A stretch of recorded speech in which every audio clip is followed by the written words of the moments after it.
Hi everyone, my name is Nitika Sood and my student number is 210700421 and my another team member is Don Gunasina and his student number is 210733317. Here we both are going to represent our business intelligence and data visualization module project number two, that's a large scale North American retailer analysis. And before starting it, I would like to give you a little introduction about this project. Like, as we all know that in this cutthroat competition, every wholesale and retail business has only one main motive is to earn profit and to provide the best manufactured products to satisfy the customer. And to achieve this, retailers have always keep eye on every activity in the business. So here we would like to discuss about this large scale North America data set that we get from 2017 to 2020. And to keep the stakeholders in our mind, we have a closer look at the data set and some questions that arise in our mind and that will discuss by the Don Gunasina. Over to you, Don.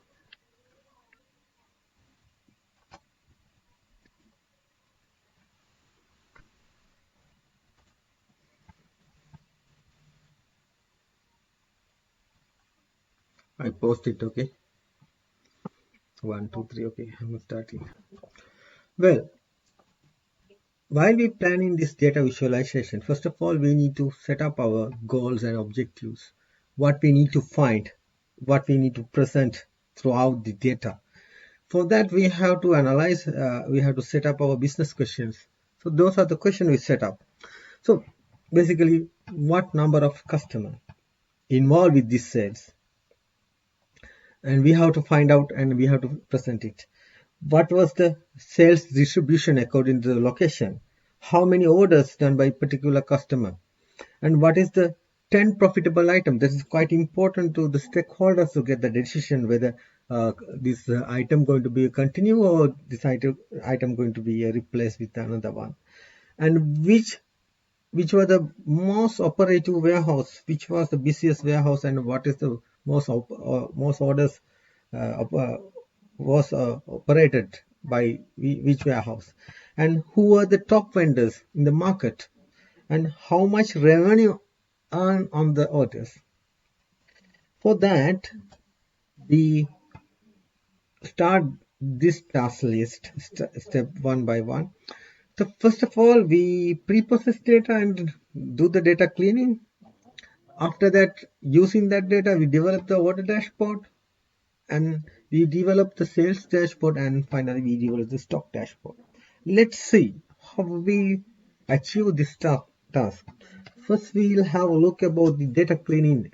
Before that, we'll have how look likes data. It's a retail data set. It's a combination of these four things: order information, customer information, product information, as warehouse and vendor information as well. So you can see the percentage how they are contributing to the whole data set. So let's see how we achieve this by data, how we clean the data, and how we'll make the perfect data set before we start develop the dashboard. So we received as an Excel sheet, but we convert in the CSV format, and we found out some characters in the order number. Then we remove those characters as well as in invoice numbers, and we just remove any duplication order numbers, and there was a order date given as just a sequence of a number, year, month, and the date, just a number. It's not identified as a date in the CSV, Excel, or Tableau, or any other software. So what we did, we convert this particular number set into the date format and the invoice number as well. And the most important thing then, we found that sales amount is some minus value, so it's inappropriate. So we just print out the sales amount is the real value than more than zero, and we found that there are some missing values like vendor city and the vendor number, and those kind of missing values we use by using the appropriate data. We fill those values the warehouse location, and we get some information, and we feel and we will make the complete data set before we step out to designing process. The designing process, the first thing we look at that. So what kind of visualization we need to give to our stakeholder? So we think about the color scheme, we think about the appropriate data visualization elements, and we think about what kind of graphical element we are going to use. So my colleague will explain from the order dashboard how we achieve and how we uh, give the view about the stakeholder to what is the order.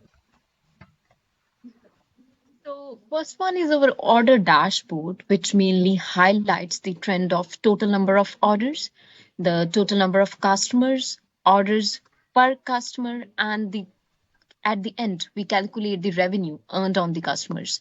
At the top of four, we put the four filters to manage this whole graph. And this graph is categorized in four different visuals, in which the monthly orders are described by the dual combination of bar graph and line graph. The second one is the order generated in different regions, which are described by the symbol graph. The third one is the line discrete graph, which shows the number of customers. And the last one is the pie chart, which describes the illustrates by the orders of the company. So first of all, I will discuss the first one, our monthly orders, in which if we see that this is the whole year graph, and then it shows that in the my month, the invoice amount is the very highest. And and if we see that uh, the November month, the November month has the orders count is very high, but the invoice amount is very low as compared to my month, where the orders are less, but the invoice amount is very high. So, this is the graph that tells about the monthly orders. So, our second graph is order that generated by the region. The maximum number of orders are generated by the Arizona, which is approximately 3K, which is, and the second one is followed by the Texas, and it's approximately 2560. And there is one region which has very least orders, and that's Ohio. That's only just a 17. And our another one, the third graph is the number of the customers. That's monthly. If we see that the whole graph, except the month February and the March, the whole number of customers are over the 200. And at last, if we see the November month has the highest number of customers. It's a 235 customers. So uh, the fourth one, we have the graph regarding to our company. If we see that in this pie chart, the high chunk of this graph shows the brand global company is the leading company as compared to the other teams. So overall, this order graph will give us the information about our monthly orders, the number of customers, and we can select according to our desires. Like if we want to get the information only about the one particular company, then we can select from our filters and we can get the information of one. And if we want to get to know about the particular months, that in which month the orders are high or less, then we can select it from our filters. So the next dashboard is will explain by the Don. And over to you, Don. Well, the next dashboard is a give you overview about the sales. So what it look like sales. So you can see number of products, different number of products. The total number of products around 5K, and number of customers 600, and the net profit is 250K. If we see that, we can see that highest sales done by the brands global. If you see that brands global, they have more than 4,000 products, but they have only 200 customers, and they are served by 9K vendors, and they have 184 profit. let's see about the how the grocery group will be performed. They have only around 1K products, but they have 360 customers. So I think the vendors they are following, and this company has good strength of the marketing handle. So that's why they have retained and they have uh, obtained a lot of customers compared to that brand's global. Let's see overall the location base, how the sales performance, sales region base. If you look at the Florida, it's marked as 203K sales. If you look at it, the Texas, 167. The density of the Florida is the highest amount because the location is small, but they have placed more sales.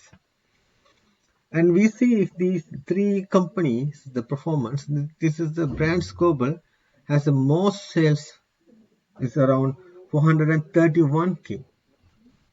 And the vendors, this company has a 36K sales according to that. These are the top 10 vendors among the 1,000 vendors. If you look at about the warehouse, how they perform, how they operate, and how they offer the Texas has the most profitable and most operative sales, and they have the most operative orders, and compared to other warehouse. Okay, so these two will tell about what is the most expensive item and the most profitable item. This most profitable item marked as a 1 pH fan, and there are two other items as well. And these are the 10 items out of 5,000 items, so we generate the profit. Let's see about the final graph, the quarterly sales trend, how it's happened. It starts with the 2017 quarter 4 is around 7K, and it massively increased by 2018 quarter 1, it is 41K. And same times we can see there's another rising in 2019 around these 26K, and this is where the pandemic is start. It's the 19 end of the 2019 is Q4. That's where you can see the huge drop over here. And after the pandemic, they already again 2020 the retail sales was started. So that's how the overview of these sales happen. The entire uh, the board picture about the one, and you can analyze according to the particular warehouse and the particular vendor, what sort of the data was happening. The next dashboard is about the item level, stock level, and item that we hand over to Nishika to explain. Nishika, over to you. Thank you, Don. Our third and final dashboard is regarding the product stock dashboard, in which we features the total number of stocks, the cost price, sales amount, and at last we calculate the net profit. We are using some filters at the top, which very helpful to analyze and to understand this product stock dashboard. First, I will explain our first graph, that's a number of sales that placed in each year. If you look at the closer view of this graph, then you will get to know that in whole the year it shows like very fluctuated trend. But if we select one particular year from our filters, then it shows like this is our 2017 graph, which shows that at the time the only just in the October month, it's just a 15 number of sales, and then it goes drastically escalated, and it's in November, and then in December it ends at 208, which is like shows a complete flow of the number of sales in 2017. So according to our filters we can get the knowledge about each year, and if you want to have a look of whole the year of number of sales, then we can select according to filters. So next our graph is items in orders, that's according to the shipping region. In that graph, if you have a closer view of this, then you will get that there is a uh, yeah, the Texas is the region which gives a more number of items in orders. It's approximately 27K, and that is again followed by the Florida, which is has only 1,000 number of items difference between these both regions. So with the help of this map graph, we have get to know about like which region or which province have a number of items that in stock. So other two graphs will be explained by the Don. Over to you, Well, Don. well, thank you, Nitika. It's this is the number of stock level. So in the item, in the data set, they are given as a different level A to P. So starting from the A, B, E, F. But unfortunately, these levels doesn't have any value. That means we doesn't know that there's no information that level A has how many items. That means that do they have 1,000 or 10,000? We don't know about that. It doesn't matter that most of the, we'll see that most of the warehouse and related to the particular vendors, most of vendors is in level A category. There are few level E and few level P, but if you consider that most of the warehouse, they have vendors from the level A category. Let's move on the what happened throughout 2017 to 2020. How many items issued for a particular month? It is started in the very low 134, and it is dropped down in the December 2000 to 2K, and it will rise up to maximum in March 2018, and it will start again slow down, and it recorded that in April, by April 2019 it's around 1600, but in the May 2019 it will start around near to go 4,000, but unfortunately due to the, I think due to the pandemic, sales was reduced in the until February 22. Then after pandemic, it will rise. So that's how this data was fluctuated. So this will be illustrate how the number of item stock was handled India. So during the development of these three dashboard, we found few challenges over there. So these challenges will going to present you by Nitika. So, throughout the making of these dashboards and creating the interesting patterns and trends, we are face some challenges. Like the first one is that regarding the data set, because we don't have the marketing data, it's not available. So we can't give the guidance about the future marketing plan. I feel that this is one challenge. And the another is the stock level column. It doesn't have any proper description. It's just alphabets. So we can't get the proper knowledge about the stock levels. And the third one is to finalize the visualizations, how we make the interesting patterns so that at the end, the BI consultants or the retailers, they can get the idea about that, how they can make the decisions. And the last and the final one challenge is that we are only just two members in this group. So it's like hard to manage everything, but we will do our best and we do very hard work to make this presentation. So the last thing is the conclusion of this presentation. That is over to you, Don. Thank you. Well, this overall project,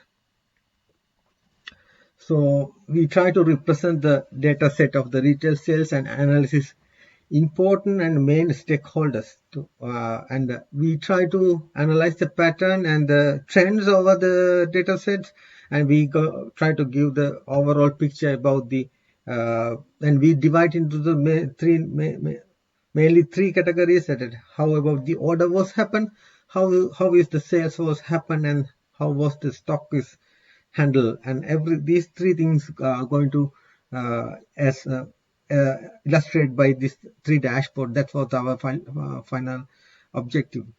So it's quite important that that that is the this by weaving this three dashboard that the stakeholders can make some decision whether what kind of product are we going to use, are we going to enhance our marketing channel, are we going to change our operation areas, the warehouse.